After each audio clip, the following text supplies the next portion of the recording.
مولانا یہ ارشاد فرمائیے کہ حضرت شعیب علیہ السلام کی دعا ہے ربنا افتح بیننا و بین قومنا بالحق وانت خیر الفاتحین. حضرت نے یہ دعا کب فرمائی اور سر کیا پھر اس کا کوئی رزلٹ ہوا سر؟ جی، حضرت شعیب علیہ السلام کی یہ جو دعا ہے نا، اصل میں حضرت شعیب علیہ السلام کو اللہ تعالیٰ نے مدین کی طرف پیغمبر بنا کر بھیجا تھا، قوم مدین کی طرف. جی. اور یہ جو مدین بعض مفسرین کے نزدیک قوم کا نام ہے اور بعض کے نزدیک شہر کا نام مدین ہے. جی.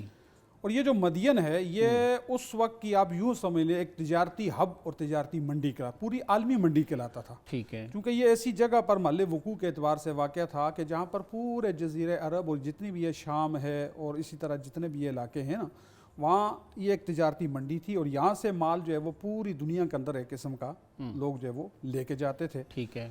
یہی وجہ ہے کہ حضرت شعیب علیہ السلام کی جو قوم کے اندر اللہ نے کلام مجید کے اندر جو ان کی نافرمانیاں بیان فرمائی ہیں، ان کی جو خامیاں بیان فرمائی ہیں نا، ان میں سے ایک بڑی خامی یہ تھی کہ وہ ناپ تول میں کمی کرتے تھے. ٹھیک ہے. جس کو اللہ نے کلام مجید میں فرمایا الذین اذا اکتالوا علی الناس یستوفون، کہ جب دوسروں سے لیتے ہیں تو پورا پورا تول کے لیتے ہیں. وَإِذَا قَالُوهُمْ أَوْ وَزَنُوهُمْ يُخْسِرُونَ، لیکن اپنی طرح سے جب ان کو تول کے دیتے ہیں یا ان کے لیے وزن کرتے ہیں تو اس میں کیا کرتے تھے؟ کمی کرتے تھے. ناپ تول میں کمی یہ ان کا ایک بڑا عیب تھا. جی. اور یہ جو قوم تھی نا، یہ جو علاقہ تھا مدین، یہ اس وقت کا بہت زیادہ متمدن شہر کہلاتا تھا. اللہ نے ان کو بڑی مالی فراوانی عطا فرمائی تھی، زرخیز زمینیں، باغات اور ہر طرح کی اللہ تعالیٰ نے ان کے اوپر نعمتوں کی بارش کی تھی. صحیح. لیکن یہ قوم جب نافرمانی کے اندر مبتلا ہوئی، اور ایک تو یہ اللہ کے ساتھ شرک کرنے والے تھے، بت پرست تھے، پھر اسی طرح قرآن نے جو ان کے عیوب ذکر کیے ہیں، ایک ناپ تول میں کمی ہے. ٹھیک ہے. ایک عیب ان کے اندر یہ بھی تھا کہ یہ راستے کے اندر لوگوں کو لوٹتے تھے. اچھا. ٹھیک ہے نا. صحیح. اور اسی طرح جو لوگ حضرت شعیب علیہ السلام کے پاس جانا چاہتے تھے، ٹھیک ہے نا، تو ان کا راستہ روکتے تھے. صحیح. تو یہ چند ایک برائیاں اللہ تعالیٰ نے کلام مجید کے اندر ان کے متعلق ذکر فرمایا. عذاب کون کون سے آئے ہیں سر ان پہ؟ تو حضرت شعیب علیہ السلام نے جب ان کو تبلیغ کی، ٹھیک ہے نا، اور اس کے باوجود جیسے ہر نبی کے ساتھ ہوتا رہا کہ انہوں نے ان کو جھٹلایا اور کہنے لگے شعیب اپنی بات سے باز آ جاؤ ورنہ ہم آپ کو اور آپ کے ماننے والوں کو بستی سے نکال دیں گے. اللہ اکبر. تو چانچہ حضرت شعیب علیہ السلام جب ان سے نا امید ہو گئے کہ اب یہ ایمان نہیں لائیں گے، تو حضرت شعیب علیہ السلام نے اللہ سے دعا کی ربنا افتح بیننا و بین قوم، اے اللہ ہمارے درمیان اور ہماری قوم کے درمیان آپ فیصلہ فرما دیں. فإنک خیر الفاتحین، بے شک آپ ہی بہترین فیصلہ کرنے والے، انصاف کا فیصلہ کرنے والے. اب اللہ کی طرف سے اس قوم پر عذاب آیا. جی. اور قرآن مجید میں ان کے 3 عذاب اللہ نے ذکر کیے ہیں. نمبر 1، ان کے اوپر اللہ نے زلزلہ جو وہ زلزلے کا عذاب آیا. ٹھیک ہے. اسی طرح قرآن نے یہ بھی ذکر کیا ہے کہ یہ جو قوم ہے نا، ان کے اوپر کئی عرصے تک قحط سالی رہی، یعنی مطلب بارش نہیں برسی، شدید گرمی جو ہے وہ، اور یہاں تک کہ یہ لوگ انہوں نے زیر زمین جو ہے تہخانے بنا رکھے تھے، ان کے اندر چلے گئے. لیکن جب وہاں بھی گرمی نے ستایا، کوئی صورت نہ بنی، تو اب یہ جو ہے وہ واپس باہر نکلے.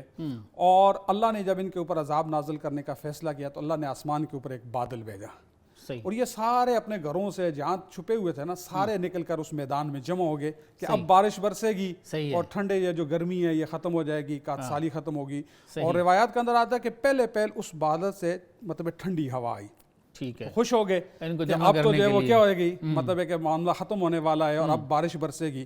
جب یہ سارے لوگ اس میدان میں جمع ہو گئے، اللہ نے اس بادل سے بجائے بارش کے آگ کو ان کے اوپر برسایا، اور یہ سارے جل کر جو ہے وہ کیا ہو گئے، بسم ہو گئے. یہ دوسرا عذاب اللہ نے کلام مجید میں ذکر کیا. اور ایک قرآن نے یہ ذکر کیا ہے کہ اللہ نے ایک فرشتے کو بھیجا، اور اس فرشتے نے آ کر ایسی چنگاڑ، ایسی آواز نکالی کہ ان کے کلیجے پھٹ گئے. اور قرآن نے کیا ذکر کیا کہ فَأَصْبَحُوا فِي دَارِهِمْ جَاثِمِينَ، صبح جب یہ اٹھے نا تو اپنے گھروں میں اس طرح پڑے ہوئے تھے جس طرح اوندے منہ، ٹھیک ہے نا، الٹے منہ یہ اپنے اپنے گھروں میں پڑے ہوئے تھے، اور ان کے کلیجے جو ہے وہ پھٹ چکے تھے. زلزلہ ان کے اوپر آیا تھا. اور اسی طرح تیسرا عذاب قرآن نے جو ذکر کیا وہ یہ ہے کہ ان کے اوپر اللہ نے آسمان سے آگ کو برسایا. بالکل ٹھیک. اب دیکھیں اللہ نے کلام مجید کے اندر جتنے بھی پہلی قوموں کے واقعات ذکر کیے ہیں نا، ٹھیک ہے نا، خود اللہ کے رسول صلی اللہ علیہ وسلم نے فرمایا کہ پہلی قوموں کے اندر جتنی برائیاں تھیں نا، میری قوم کے اندر بھی وہ ساری کی ساری کیوں گی، پائی جائے گی. صحیح. ہمارے لیے اس میں سبق یہ ہے کہ دیکھیں حضرت شعیب علیہ السلام کی قوم پر عذاب کیوں آیا. سب سے بڑا ان کا جرم شرک کے بعد کیا تھا کہ وہ ناپ تول میں کمی کرتے تھے. صحیح. اور اللہ معاف فرمائے کہ اس وقت ہماری قوم کے اندر ہاں یہ ٹھیک ہے نا؟ موجود ہے ہمارے اندر بھی یہ چیز بہت زیادہ جو ہے وہ، بالکل ایسے ہی اور ہمیں بھی جو ہے وہ اس سے اللہ کے عذاب سے ڈرنا چاہیے. بالکل یہ وہ مطلب ہے سبب ہے کہ جو حضرت شعیب علیہ السلام کی قوم پر عذاب کا باعث بنا. کہیں اللہ ایسا نہ ہو کہ ہمارے اوپر بھی یہ عذاب کا کیا بن جائے، باعث بن جائے. بالکل ٹھیک.